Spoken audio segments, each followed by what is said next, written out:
Any business person will tell you that to be successful, it takes a lot of creativity. Reacting to market changes, personnel issues, problems with distribution. Every day, finding solutions is a creative challenge. If you talk to any creative person, they will tell you that to be successful, it takes a lot of business. Market changes, personnel issues, problems with distribution. Every day, finding solutions is a business challenge. So we went to talk with Cristian Mungiu. In 2007, the Romanian director won the coveted Palme d'Or at the Cannes Film Festival for his movie 4 months, 3 weeks, and 2 days. And last week, his new movie, the humorous Tales from the Golden Age, opened. We spoke with him earlier this week. Cristian, thanks very much for being here. I appreciate your time. I'm curious as to how much time we see the creativity. How much time do you, on a relative basis, get to spend creating versus going through business matters? Well, actually, I believe that finally I spend much more time, I don't know, promoting what I do and organizing things that I spend for writing and directing. Because for, I don't know how, but this is what is the specific of a Romanian production house. There are no Romanian production houses where you can go as a writer-director and just, I don't know, give the screenplay and somebody else will handle things from there.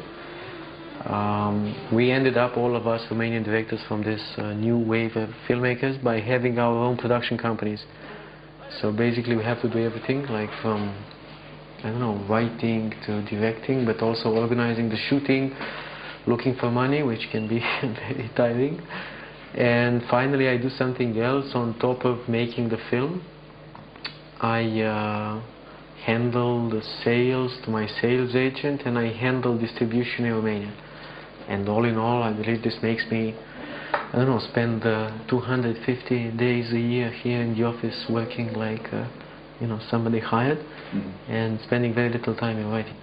And your new movie, Tales from the Golden Age, in that movie, in the beginning, you did list some corporate or organizations that contributed. How successful in Romania is it, or how easy is it, I should say, to find investors, to find the funds to promote your movie?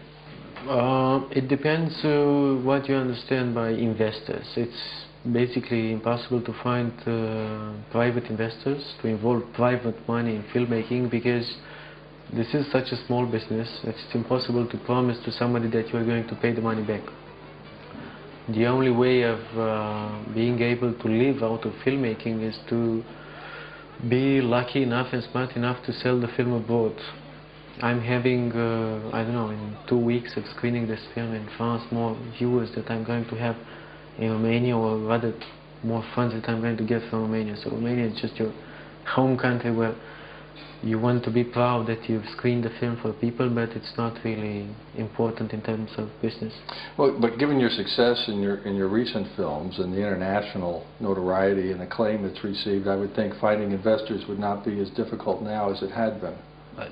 It's honest to say that it wasn't too difficult for me even before, because these 2 films or 3 films that I created in the last years, 4 months, 2 weeks and 2 days, and the films from the series Tales from the Golden Age, were funded with Romanian funds and were funded before my Palme d'Or.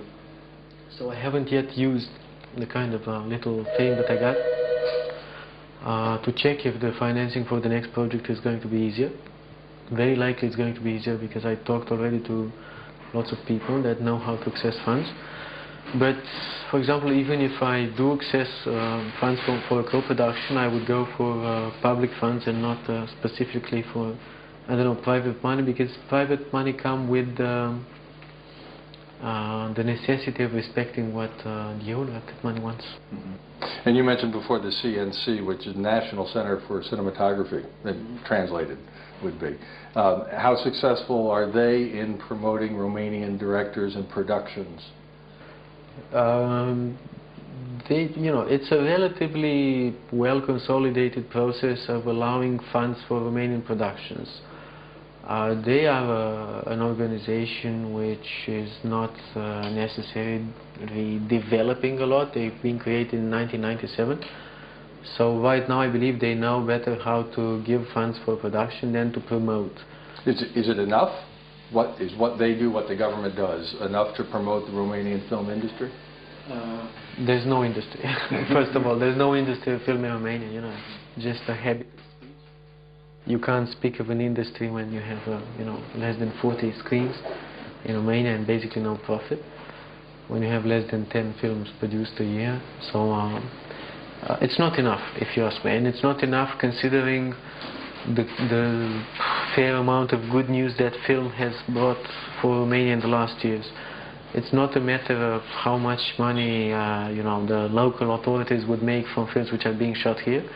Maybe that's not a very big business. But Romania was very visible abroad in the last years because of film.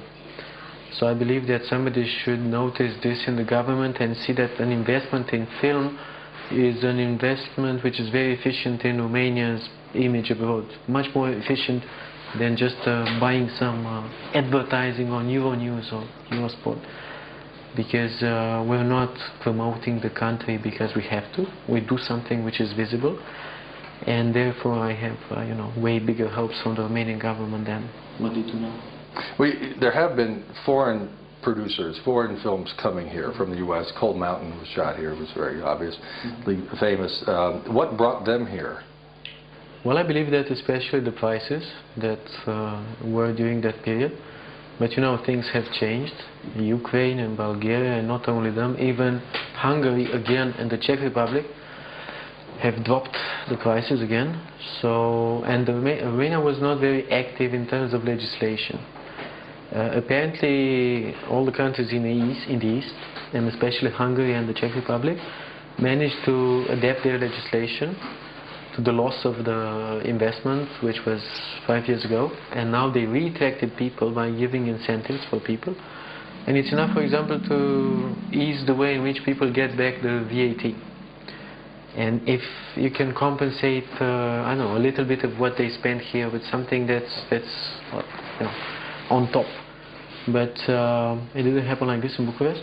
It didn't happen like this in Romania. What happened is that the mayorship a few years ago had the funny idea that that's a big business for the municipality because they are seeing American actors on Mungiu every day. So now it's more expensive to shoot in front of Casa Poporului than to shoot in New York. Romania has, I'm learning it more and more as I live here, Romania has a long tradition of creativity, arts, music, poetry. What will it take to reestablish Romania and rejuvenate, I suppose, its past in those creative and intellectual arts?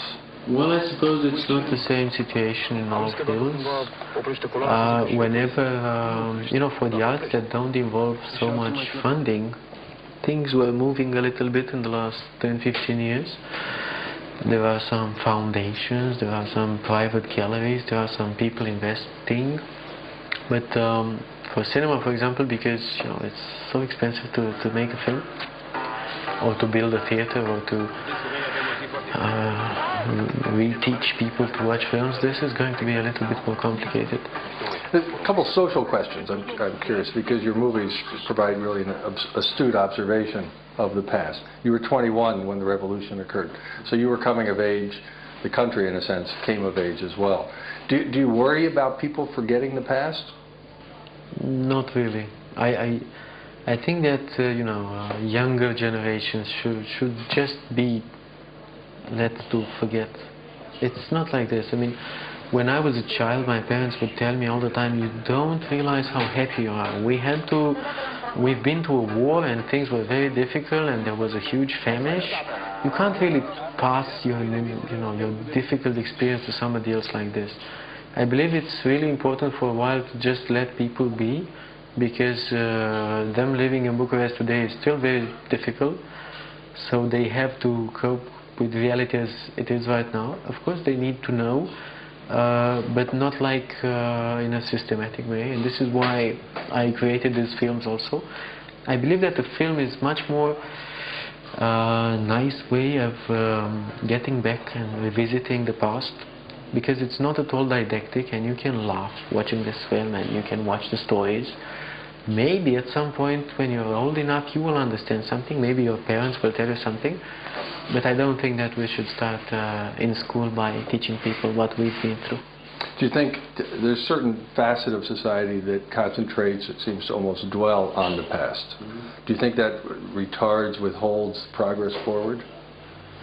I believe that the present situation in Romania is such that we need to focus on keeping these people home and trying to get better situations for them before they decide to leave, than tell them that this is never going to change, or we've been through these complicated times. Because the main problem that we're having right now is that people that could change this country in a more rapid way, they just leave.